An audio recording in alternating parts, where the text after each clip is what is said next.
চি চি চি রে নুনি চি চি চি ছি ছি ছি ছি বানাকে চিন হাই হাই পরে যাওয়ার কথা ছিল তো কুকুরে, শিয়াল কি করে পড়লো জানি না। কামান দিয়ে উড়িয়ে দিতে চাইলে কুকুর নিমেষে কামানটি শিয়ালের দিকেই ঘুরিয়ে দিয়ে দেয়।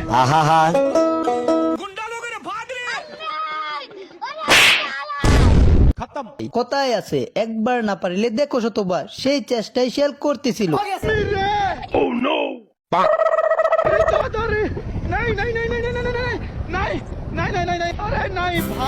দেখলে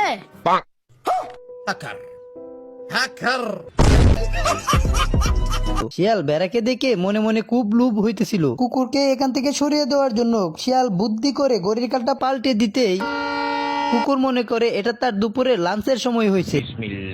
আবার কাটা ঘুরিয়ে দিতেই কুকুর বুঝতে পারে এটা তার ছুটির সময় হয়ে গেছে, তাই সে তার কার্ডটি মেশিনে পাঞ্চ করে দেয়।